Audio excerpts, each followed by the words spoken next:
I just wanted to start off saying, like, I was not expecting the film to be so hilarious and so outrageous. Like, there are some really wild scenes. So, Sherry, I'm going to start with you. Was there any scene in particular that was hard to shoot just because it was hard not to laugh? Oh, yeah, I mean, there's so many because the way we make each other laugh, like, we're obsessed with each other and we think each other are the funniest people.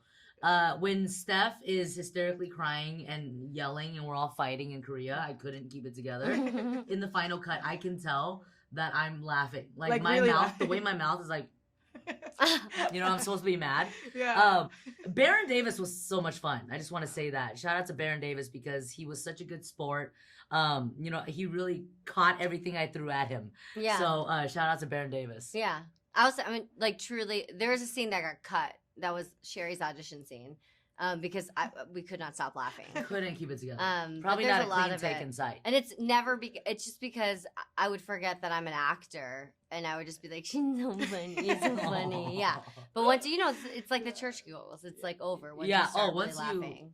Giggle. It's... And once like all the cameras on you and they're like, there's a lot on this, like do it. Then you're like, as the stakes are higher, the more you want to sabotage it. Yeah. Okay. So Ashley, from Emily in Paris to Joyride, and I'm sure others, I love that you're finding opportunities to showcase all your talents, like singing and dancing.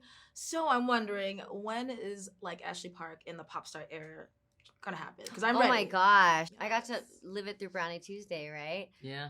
I think that I've always like enjoyed singing and dancing, and I never thought I'd get an opportunity to like speak words and like tell a story. So like I've really been loving like using those parts of my like performing craft that I like have trained for and I like love so much, but to like propel and be like the person telling the story, you know? So I don't know. Am I not too old for that? No, I've heard some original stuff. Ashley actually wrote Oh my God, that's right. and recorded a song dedicated to me because I was going when through she was heartbreak. going through a breakup. And it made me cry. It was so beautiful. It was via voice message. I think I'm gonna sell that for a lot of money. A lot of money. No, I think it's because I've always really loved being an actor who like directors and writers love to work with, and then a singer that can bring a new interpretation onto songs.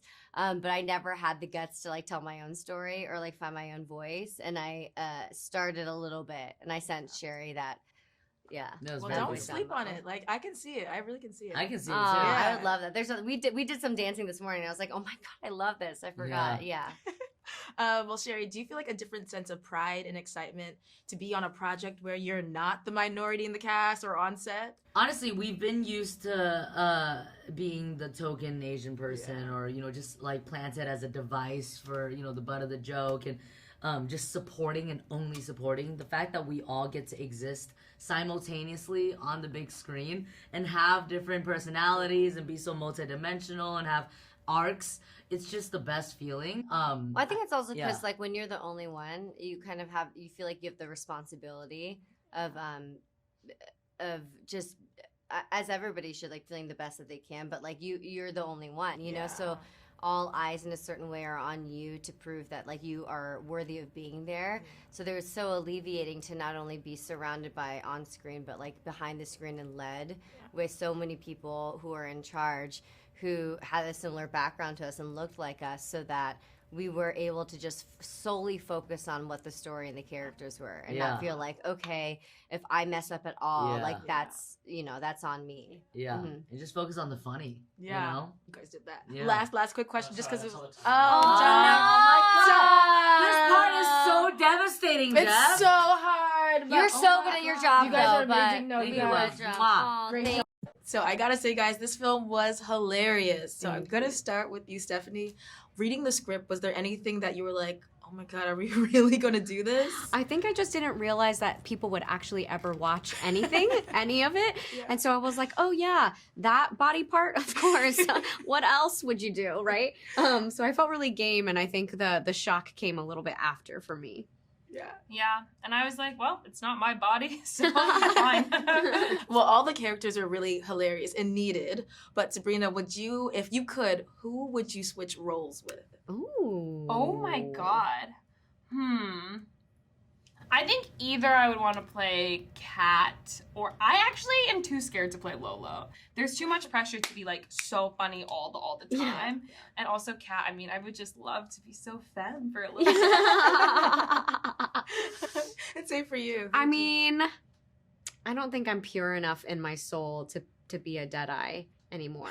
I think I'd play one of the guys. I don't know.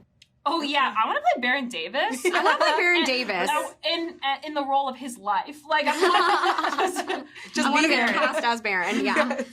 Okay, but just because this is like my most favorite part of the film, I don't know if I'm giving away spoilers, but who from the cast would you think would get up a JJ tattoo?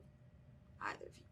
I think it's me, right? I think it is you. Yeah. I literally was gonna say that, but I didn't want to speak for you because that's very private. You know. Okay, well. Now the world knows. Yeah. I would do it. I have no tattoos as of right now, so it's all Really? hypothetical. Oh. Yeah. Okay. But you answered you. Okay. All right. Okay. The only thing stopping me is that I would want to tattoo myself. And that's why I haven't done it. I like So the would idea do of the not. writing being like faced. You can only read it if you're looking down.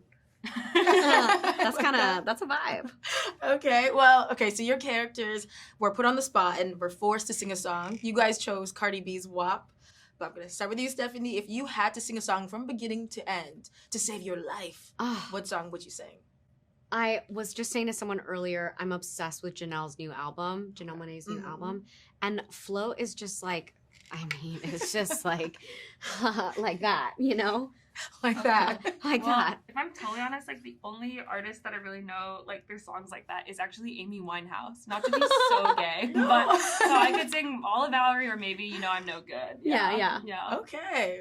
That's actually a good choice. That's a really I know. I'm like, it's so embarrassing, but like a really cool artist, Amy Right. Winehouse. Exactly. Yeah. I wasn't expecting Yeah. that. Your characters seem really like besties. I don't know if you guys really are, but if you're not, don't tell me. But what did you guys do to like form your chemistry off before you guys filmed? We do have a really beautiful friendship, the four of us. Yeah. Beautiful text thread, beautiful dinners, beautiful like cuddle puddles.